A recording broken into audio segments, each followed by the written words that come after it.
Hi, everybody. I'm Starla. I'm Mick. And we are our Family Gang. Oh, we are back on BGG with another top 5. This time it is spooky games. Here we go.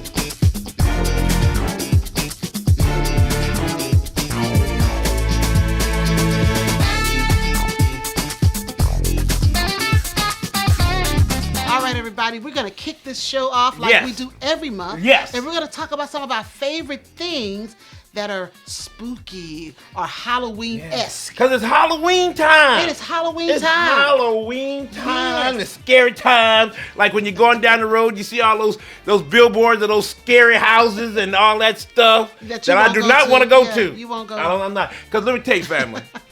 If I go to one of those little scary houses or in one of those scary fields and somebody touch me, it might go bad. It might go bad.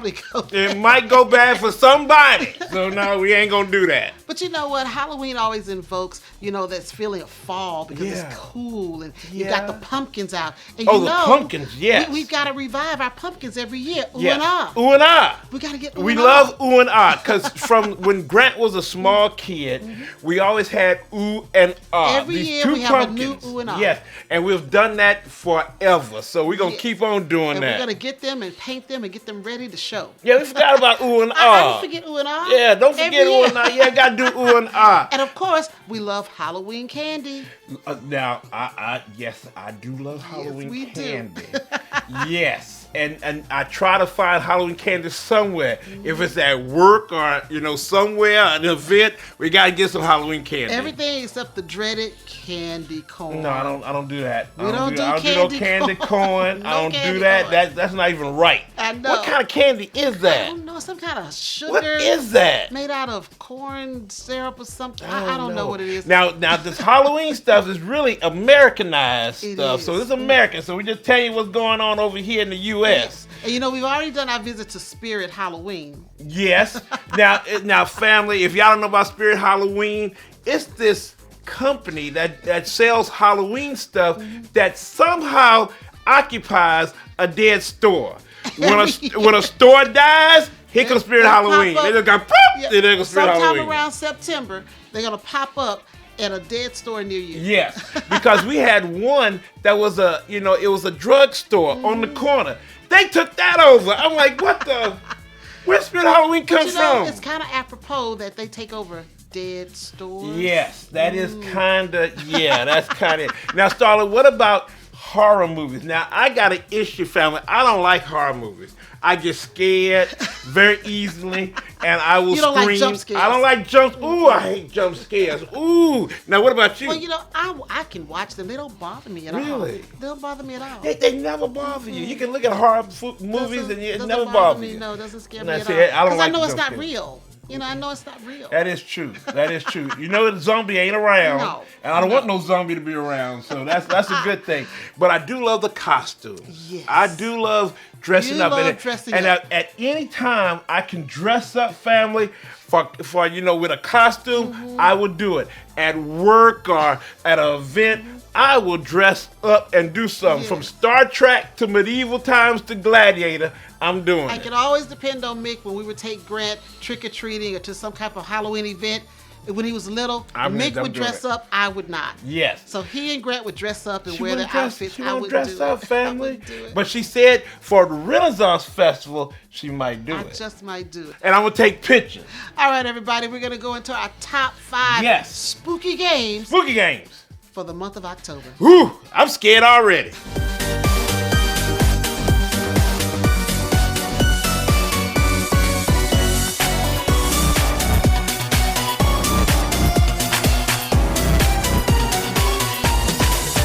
All right, so here's our top 5 games for the month of October. Yes. And they're spooky games. Evil and terrifying.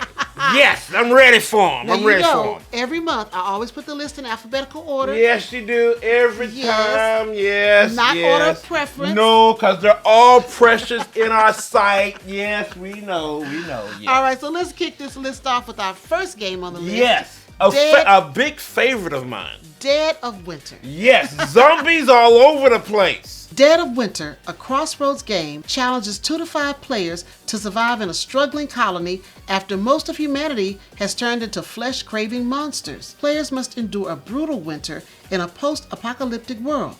Each survivor faces personal psychological challenges, but must cooperate to fend off external threats, manage crisis, scavenge for food and supplies, and maintain the colony's morale. Players are forced to make tough, thematic decisions, often having to choose between what's best for the group and what's best for themselves. Now, yes, this is one of my favorite games out there, horror-wise, because it is, you're in this group. It's cooperative, but you might have a traitor in your midst.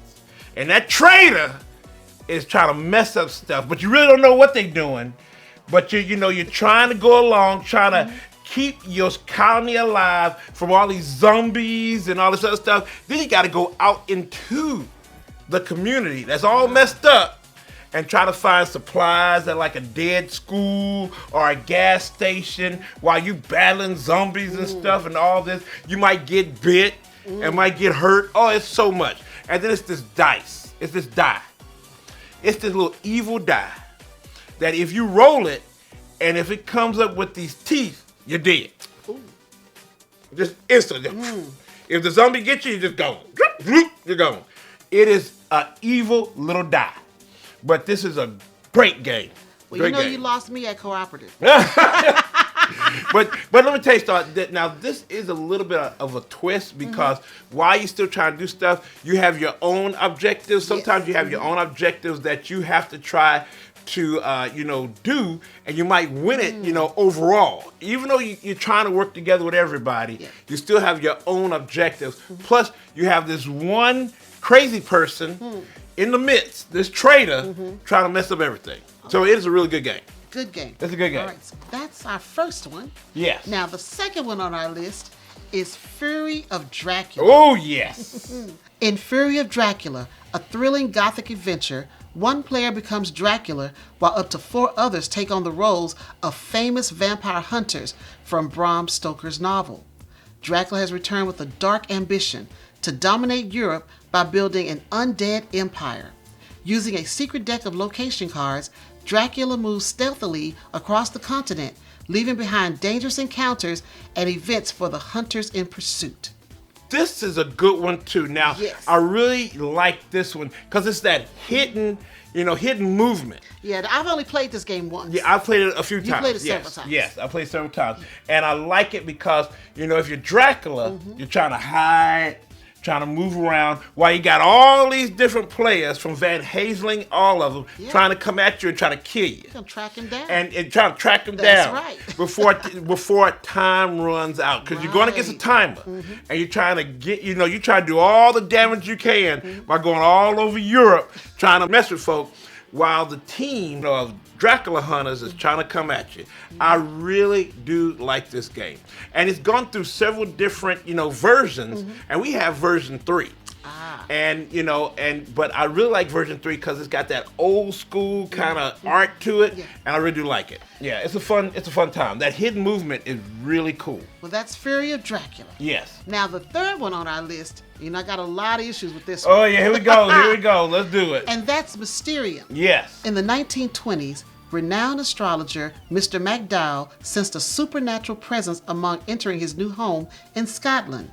To unravel the mystery surrounding this ghostly being, he assembled a group of prominent mediums for an extraordinary seance. They just have 7 hours to communicate with an amnesiac ghost and gather the clues needed to solve a long-ago murder. If all mediums successfully identify their suspect, location, and weapon by the end of the 7th hour, the ghost recovers its memory and the mystery is solved. However, if any medium fails, the ghost dissipates, leaving the case unresolved and the truth lost forever.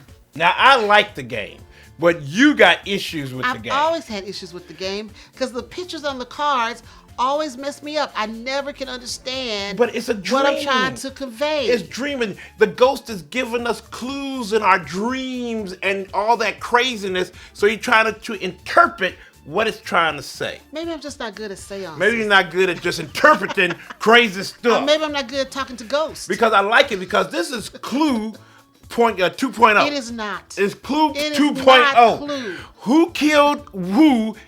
What did they Where kill him with? and with what? Where Yes. and with what? I love it. And it's so unique because you got a ghost trying to talk to you. And then the ghost is trying to give you clues. And it's just so cool. Well, that's Yes. Mysterium. I love Mysterium. Again, yes. I'm on the fence with this one because I have issues with it, trying to I like figure it out. I like it. Just But trying to it is a figure out, spooky game, though. interpret. It's a spooky It's a one. spooky It is game. spooky. It is very spooky. Yeah. And I like it. It's really cool. All right. The next one on our list Yes. is Salem, Oh boy. 1692. Mm-hmm. The year is 1692, and living in Salem, Massachusetts is fraught with danger. One wrong move or misplaced accusation, and you could be the next to face the gallows for witchcraft. In Salem, players are transported back to this tense period, reliving the fear, political intrigue, and religious fervor that still resonates centuries later. Throughout the game, players gather cards to accuse or defend others, but they must choose carefully whom to trust, as they cannot play cards on themselves. Eventually, players will draw a night card, forcing everyone to close their eyes while the witches secretly select a victim and the constable chooses someone to potentially save. Will you be the hero who cleanses Salem of witches? Will you be falsely accused and hanged for witchcraft? Or perhaps you're a witch yourself, evading justice and bringing Salem to ruin. Now, I really do like Salem. I really enjoy Salem. It's a very unique deduction game because you're working. Deduction. Yeah, social deduction because you're working with cards, and like with others, you're not doing anything but just close your eyes and trying to talk and negotiate and talk like that and try to see who's bad or good. But in this one, you got to use cards too. Yeah, because you have a character. Yeah. And you've got variable player powers. Yes. Each character has a different ability. And you want to make sure that your character is safe. You don't want to Yes. get killed, in the night by the witches. And then and you have guilty. You don't want to be guilty or you don't want to be killed off because some of the times that we have played, it is tense. Very much so. It is tense. Who are witches? Who are not? Because when you close your eyes, you're talking, please don't kill me. Please, any witches, don't kill me. I'm a good person. You're doing all that. You're begging. When we play the game, Salem, I hate being the witch. I don't like being the witch. I hate being the witch. I want to be the townsperson. I want to be a townsperson just trying to make it. Because, see, I've never been, let me tell you, family, as many times as I played Salem, I have never been a witch. But Starla, I've been a witch a few times. a few times. And let me be honest, being a witch can be fun, but I hate being the witch. I want to be You the... killed me off one time. Well, you had to go. Ah! See that, family? She took me out, to go. family. You had Took to out go. her love. She took me out. And But it was horrible. Salem is a really fun Yeah. party game. I'm so happy we got introduced to it. I really wasn't into social deduction games until a few years ago, Yes. and I love them. But this really fits in with for Halloween Yes. and this month. It It really really does. does. It really fits in. Just like all of them. But the one who's next really is Halloween. Here we go. All right, so the last game on our Yeah. list is Terrascape. Whew. Terrascape is a team-based asymmetrical horror game where players can either be survivors or the killer. Survivors must work together to escape the mansion by finding 5 keys or repairing the radio to make an emergency call, while the killer's goal is to hunt them down. The killer uses noise and special abilities to track and eliminate the survivors. As survivors, players must stay hidden from the killer, as certain actions can create noise that reveals their location. They can explore different areas to find useful items that help them survive. The main objective is to search for keys or fix the radio to escape the nightmare. Yes. Now this is horror. Terrascape is terror. It is terrifying. Yes. Now, family, the one horror game that Starla really, really likes, and I couldn't believe it, is this game.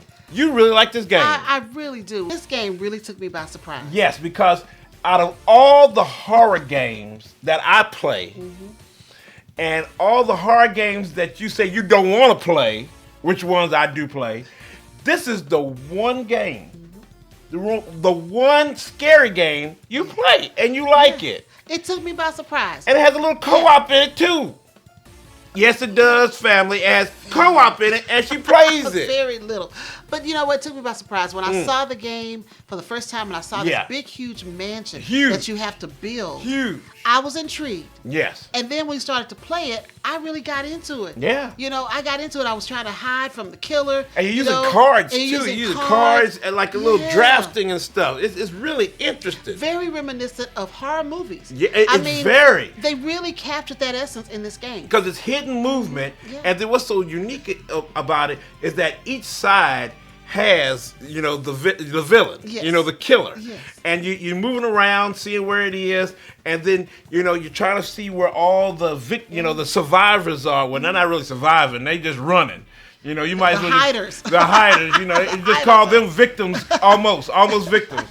But, you know, they're hiding and trying to see what's going on. They're trying to stay quiet. Right, but they're also trying to rescue themselves. They're trying to find the radio, trying to find keys. Trying to get keys, and then try to get the radio They going don't so they can call the police. They're trying to get there because there's crazy people trying to get them. So it is a lot of fun. It is a fun game. Yes. It has table presence for days. Once you build that big house, you're going to want to play it several times before you have to take it back down again. And we're playing this for Halloween. Yes. We are playing this for Halloween because this is the jam for the Halloween time. If you have not looked at Terrascape, check that one out. You got to check it out because it is a lot of fun. Yeah. And it's a lot going on, I'm going to tell you, but it's not too bad to put it up and it's not too bad to put it down. They got a pretty nice little setup and routine how you do it. But once you get it up, it's something else. Yeah, and if you like horror movies, you're going to like Terrascape. Yes, and they have a whole, it's so many different villains and killers that's in it. It's really, it's kind of like, you know, you can do a different, you know, adventure. Well, not really adventure, a different horror every time. So, yes. Lots of replayability. Lots of replayability. Yes, it is. So, those are our top 5 games, spooky games, for the month of October. Now, let us know if you or your family or friends have played any of these crazy, terror-filled games that we've listed. If so, tell us about it in the comments below. And then also, tell us any spooky, terrifying, crazy games that you know of for this Halloween season. Let us know, family. I'm Starla. I'm Mick. And we are Our Family Plays Games. Yeah. And we'll see you next time on BGG. Well, I hope so. But hey, happy Halloween.